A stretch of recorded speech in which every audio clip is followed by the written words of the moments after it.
PT test होगी और एक नई वीडियो में आप सभी का स्वागत है। यह एपिसोड नंबर 34 और आज देखने वाले उस लड़की और वो जो ब्लैक कलर का आदमी था सोलोमन सेक्टर, उसके बीच में एक फाइट होने वाला है। अगर लास्ट वीडियो के बारे में बात करें तो वहाँ पे जो सोलोमन सेक्ट का जो बुढ़ा था जो पूरी ग्रुप को लीड कर रहा था, वो सारे ग्रुप को अपने भाई लोगों को मार के उनका ब्लड को डिवोर कर लेता है और उसके बाद बहुत ज्यादा उसका पावर बढ़ जाती है, जो कि एक 4 स्टार ड्यूटी पीक पे पहुंच जाता है। फिर क्या उस ड्रैगन मॉन्स्टर के साथ उनका लड़ाई हो जाती है, लेकिन ड्रैगन मॉन्स्टर को वो हरा नहीं पाता था, इसलिए वो ड्रैगन मॉन्स्टर उसको एक फाइनल अटैक कर देता है, जिसकी वजह से वो वहां से डिसअप यानी खत्म हो जाता है। अपना फाइनल अटैक करने के बाद जो ड्रैगन मॉन्स्टर था वो अपना आंखों को धीरे धीरे बंद करने लगता है, लेकिन तभी वो सामने वो जो बुढ़ा रहता है वो खून में लटपट रूप से उसके सामने आ जाता है। ड्रैगन मॉन्स्टर अभी और भी फाइट नहीं कर सकते क्योंकि उसकी हालत बहुत ज्यादा खराब हो चुकी थी। वो और भी रेजिस्ट करना बंद कर देता है और वहाँ पे अपना आंखों को बंद कर लेता है। तभी जो सोलोमन सेक्ट का बुढ़ा था विंगटियन, वो अपना जो छड़ी था उसको उसके सर पे प्रेस कर देता है और उसका जो ब्लड था उसको उस छड़ी में कलेक्ट करने लगता है। इससे पहले पूरी तरह उसका ब्लड को कलेक्ट कर पाता, वहाँ पे एक लड़की आ जाती है जो कि कलरफुल ड्रेस पहनी रहती और उसका नाम रहती है फेंगली। वो उसके ऊपर अटैक कर देती है। अभी हमें पता चलता है कि वो एक्चुअली में फेंगलाई सिटी का यंग मिस रहती है, जिनका फादर एड्स की वजह से एक आर्म को खो चुके हैं। जब वो अटैक उस सोलोमन सेक्ट के बुढ़े को लगता है, वो देखता है कि उसको किसने अटैक कर दिया। पीछे जब मुड़ के देखता है वो थोड़ा सा शॉक हो गया था, क्योंकि उसके सामने अभी 5 3 स्टार ड्यूटी के बंदे खड़े थे। अभी आगे जहाँ पे वो लड़की खड़ी थी, अभी उस लड़की को विंगटियन ने पूरी तरह से रिकॉग्नाइज कर लिया था। तभी विंगटियन उस लड़की की तरफ देख के बोलता है कि हंसते हुए, हा हा, अरे देखो तो कौन आया है, ये तो फेंगलाई फैमिली का बचा हुआ रेमनेंट है। लड़की, उस दिन अगर तुम्हारे फादर तुम्हें प्रोटेक्ट नहीं किया होता तो आज तुम वन पीस में नहीं होती, क्या तुम भूल गए?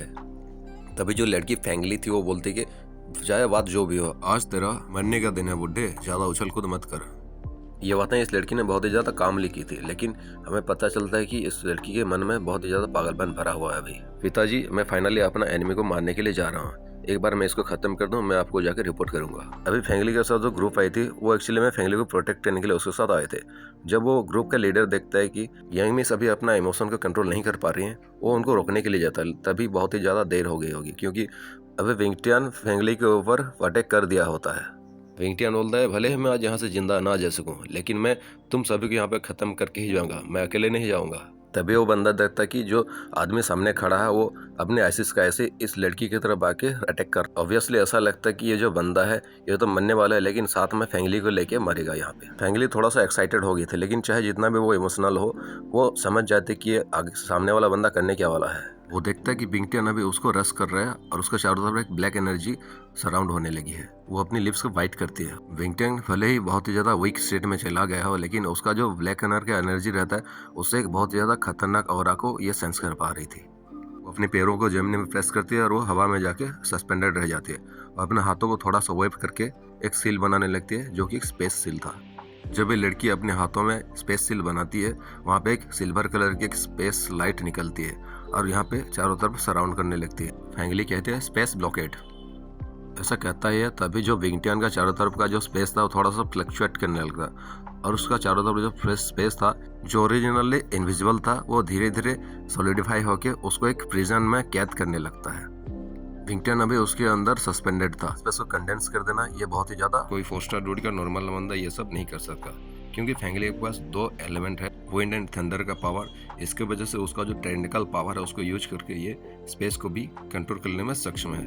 ऑफकोर्स ये जो विंड एंड थंडर के बीच में जो स्पेस पावर जो छिपे हुए होते हैं उनको वो कैप्चर करने में सक्षम है। विंड एंड थंडर एनर्जी को वो मीडियम बना के उस स्पेस को भी कंट्रोल कर सकती है। पिछले बैटल में जो सोलोमन सेक्ट का जो विंगटियन था और वो जो ब्लड थर्स्टी ड्रैगन था, इन दोनों के बीच में बहुत ही ज्यादा हार्श बैटल हो चुके हैं। इसके वजह से भले ही उसने अपने सारे साथियों को ब्लड सेक्रीफाइस के मदद से उनको रिवर कर लिया होगा, लेकिन फिर भी उसका पावर अभी इतना ज्यादा गिर चुका है कि अभी वो सामने नहीं एंडर कर सकता। ये बात अलग है कि उस ड्रैगन ने अगर लास्ट अटैक इतना ज्यादा पावरफुल वाला नहीं किया था, इसका हालत इतना ज्यादा खराब नहीं होता। विंगटियन बहुत ही ज्यादा चालाक है, वो समझ जाता है कि यहाँ पे बचना नामुमकिन, इसलिए अभी उसका जो बॉडी था धीरे धीरे फूलने लगा था। फेंगली का स्पेस ब्लॉकेट पूरी तरह से फॉर्म हुआ ही था, उसका जो बॉडी था तुरंत ही वहाँ पे फूट जाता है और उसका जो बॉडी से एक ब्लैक कलर के नीचे एक टेरिफाइंग ऑरा चारों तरफ रिलीज होने लगता है। देखते देखते चारों तरफ यहाँ पे ब्लैक एनर्जी सराउंड हो जाता है और यहाँ पे कुछ दिखाई नहीं देने लगता है। बैंग बैंग, अभी लगता है ऐसा है कि ये जो एनर्जी का स्टॉर्म है बहुत ही ज्यादा टेरिफाइंग लेवल का ऑरा को रिलीज कर रहा था। देखने से ऐसा लगता है कि समंदर में बहुत बड़े से एक टोर्नाडो आ गई है। ये टेरिफाइंग डिस्ट्रक्टिव शॉकिंग वेव चारों दिशाओं में बहने लगती है। जियान देखता है कि इसके वजह से उस ड्रैगन लिजर्ड पूरी तरह से भी खत्म हो सकता है। वो तुरंत ही छिप के उस ड्रैगन लिजर्ड के पास चला जाता है, उसको अपनी सोल पावर से कवर करके दूसरी तरफ कहीं पे ले जाता है। एंड में अभी अगर कोई यहाँ पे नोटिस करेगा तो उसे ऐसा लगा कि इस एनर्जी वेव की मदद से वो जो ड्रैगन लिजर्ड था वो पूरी तरह से डिसिपेयर यानी पूरा राख में बदल गया। लड़के बोलते फॉर्चुनेटली मैंने पूरी तरह से अपना सेल को कंप्लीट कर दिया था, नहीं तो यहाँ पे इतना ज़्यादा डिस्ट्रक्टिव ऑरा फैलता कि भले हम इसके वजह से ना मरते लेकिन हम बहुत ही ज़्यादा इंजर्ड हो जाते। धीरे धीरे वो एनर्जी को वेव कम होने लगता है, तब वो लड़की जो रहती है अपना स्पेस ब्लॉकेट को धीरे धीरे खोलने लगती है। जब ये स्पेस ब्लॉकेट डायरेक्टली ओपन हो जाता है, उसके अंदर से एक टेरिफाइंग ऑरा फिर से रिलीज होता है। ये ऑरा इतना ज़्यादा टेरिफाइंग रहता है कि वो जो ड्रैगन लिजर्ड का जो कैब रहता है उसके चारों तरफ क्रैकलाइंस आ जाता है और यहाँ पे बहुत बड़ा साउंड वेव चारों तरफ प्रोड्यूस होने लगता है। ये सुन के जो वो माउंटेन के चारों तरफ जो बीस्ट लोग रहते हैं जो कि इस ड्रैगन लिजर्ड के अंडर रहते थे, वो लोग ये समझ जाते हैं कि ये एक्सप्लोजन उस ड्रैगन लिजर्ड के कैब के पास हुआ है और ये बहुत ही ज़्यादा पावरफुल है। लगता है किसी बंदे ने अपने आप को यहाँ पे एक्सप्लोर कर दिया है। इस लेवल के एक्सप्लोजन को सोच के उनके मन में भी चिल फ्लैश हो जाता है। इतना टेरिफाइंग एनर्जी फ्लक्चुएशंस को फेस करने के बाद वो जो फेंगली थी वो भी कुछ कदम पीछे खिसक जाती है, देखती कि इसका जो एक्सप्लोजन था बहुत ज़्यादा पावरफुल था। अभी देखने से ऐसा लगता है ये माउंटेन पूरी तरह से चूर चूर हो गया और ये खंडहरों में बदल गया है। अब ये पेड़ वगैरह या हरियाली नहीं दिखती जो पहले दिखती थी।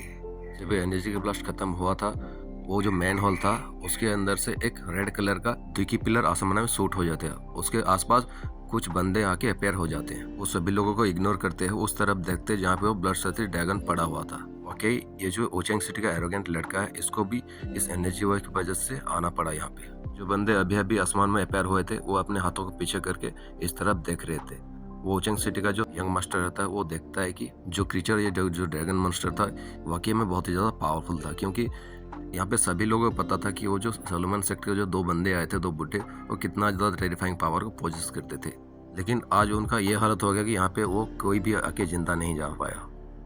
उसका नाम वुहान रहता है। वो अपने मन में थोड़ा सा बिटर फील करने लगता है। वो सोचता है कि इन दोनों बुढ़ों को इतना ज़्यादा फोर्स करना नहीं बहुत ही ज़्यादा है। वुहान अभी उस डायरेक्शन में देख के सोचने लगता है कि यहाँ पे तो इस तरफ तो जियान गया था। वो सोचता है कि उस फाइट के बारे में जिस फाइट में जियान ने उसका मजा चखाया था, उसके माइंड में एक एविल थिंकिंग आता है। वो बोलता है कि जियान, अगर तुम इस तरफ गए हो तो तुम उन दोनों बुढ़ों को मार के कैसे भाग सकते हो? भले तुम एक इंपीरियल लेवल की अल्केमिस्ट हो सकते हो, लेकिन तुम सोलोमन सेक्ट के दो एल्डर को मार के कैसे उनके हाथों से बच सकते हो? हे चलो मैं भी देखता हूँ। एक ग्लूमी स्माइल देने के बाद वो जो वुहान रहता है वो वापस उस मेन हॉल की तरफ बढ़ चला था, जो कि उन्हीं माउंटेड बीच में कहीं पे रहता है। फैंगली के साथ एक ओल्ड मैन था जो कि एक व्हाइट ड्रेस को पहना रहता है। वो बहुत ही ज़्यादा स्टार्टल हो जाता है क्योंकि उस सोलोमन सेक्ट के बंदे ने बहुत ही जल्दी बिना कुछ सोचे समझे अपने आप को एक्सप्लोर कर लिया था। अपने यंग मैस को वो संभालता है और वो ग्रुप जाके एक छोटी सी पहाड़ के ऊपर लैंडर हो जाते हैं और वो लोग उस तरफ देखने लगते जहाँ पे वो एनर्जी का स्टॉर्म चला था। अभी पूरा का पूरा एरिया उस एनर्जी के स्टॉर्म में अभी कवर्ड था। वो सोचता है कि वो ओल्ड मैन बहुत ही ज़्यादा क्रेजी था। अभी जो फैंगली थी उसका फेस भी थोड़ा सा पेल पड़ चुका था क्योंकि वो उसके बहुत ही ज़्यादा पास थी और एक डूडी पावर है उसका सेल्फ एक्सप्लोजन बहुत ही ज़्यादा खतरनाक होता है। हर रोज़ ऐसी चीज़ों को देखने के लिए नहीं मिलता। किसी बंदे को इतना पॉइंट तक पुश कर देना कि वो खुद को एक्सप्लोर कर दे। ये जो ड्रैगन लिजर्ड था बहुत ही ज़्यादा टेरिफाइंग था। वो वाकई में अपना जो नाम था उसको बनाने में काबिल है। अपने सर के ऊपर करके उस तरफ देखने लगता है जहाँ पे वो एक्सप्लोजन हुआ था। वहाँ पे अभी सिचुएशन धीरे धीरे विजिबल होने लगी है। वो उसी डायरेक्शन में देखने लगता है जहाँ पे वो ब्लडथिर्स्टी ड्रैगन का बॉडी पड़ा हुआ था। देखता है कि वहाँ पे उसका बॉडी नहीं है। वो सोचते हैं कि ये एक्सप्लोजन की वजह से उसका बॉडी पूरी तरह से डिसअपियर नहीं होना चाहिए, लेकिन क्या फ़र्क पड़ता है, अभी उसका यंग लेडी सही सलामत है, यही काफ़ी है। वो बोलता है कि यंग लेडी चलो हम चलते हैं वो ग्रेट फॉर्च्यून को हासिल करने के लिए मैन हल की तरफ। और इसी सेल्फ डिस्ट्रक्शन की वजह से शायद उसका सोल भी नहीं बचा होगा। जियान जो कि साइड में खड़ा होकर सब कुछ देख रहा होता है ये सीन सब, वो पूछते हैं क्या वो लड़की ठीक है फैंगली? अभी जियान का आईसेट इतना ज़्यादा अच्छा नहीं कि वो अपने मास्टर से कंपेयर कर सके, इसलिए वो फैंगली को सेंस नहीं कर पाता था उस डायरेक्शन में देखते हुए। तभी जो गोल्डन ड्रैगन किंग रहते वो बोलते कि वो लड़की कर ही क्या सकती है। उसने स्पेस ब्लॉकेट की यूज करके उस आदमी को पूरी तरह से ब्लॉक कर दिया था और वो वहाँ से भाग नहीं सकता था, इसलिए खुद को उसने डिस्ट्रैक्ट कर दिया। मुझे लगता है कि सोलोमन सेक्ट और इस लड़की के सेक्ट के बीच में बहुत ही ज़्यादा गहरी दुश्मनी है और ऐसा लगता है कि इसके बाद ये जो सोलोमन सेक्ट के बंदे हैं बहुत ही ज़्यादा पावरफुल मैन को भेजने वाले हैं इस लड़की के घर पे। ये एनर्जी का स्टॉर्म 10 मिनट तक लास्ट करता है। उसके बाद ये जो यूरो और जियान रहते हैं वो भी इस जगह से रिट्रीट होकर दूसरी कहीं पे चले गए थे। इस लेवल का डिस्ट्रक्शन बहुत ही ज़्यादा इम्पैक्ट करता है अगर वो जो ड्रैगन लेजर का बॉडी नीचे पड़ा रहता। भले जियान और यूरो यहाँ पे खड़े हों, लेकिन उनका सोल पावर इतना ज़्यादा अच्छा था कि उनको वो लड़की जो फैंगली रहते हैं उनको सेंस नहीं कर पाती है।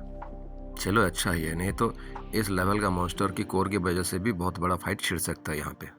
अभी ऐसा तो नहीं कि जियान को ये कोर मिल गया इसलिए उसको कोई खतरा नहीं है, क्योंकि इसके बारे में तो किसी ना किसी को तो पता चलने ही वाला है। अभी वक्त हो गया कि ये एंशिएंट रिमेन्स के अंदर जो मैन हॉल है उसके अंदर जाने का। जियान भाई भी इसके अंदर जाने वाला है, लेकिन इससे पहले वो इस ड्रैगन कोर को रिफाइन करेगा।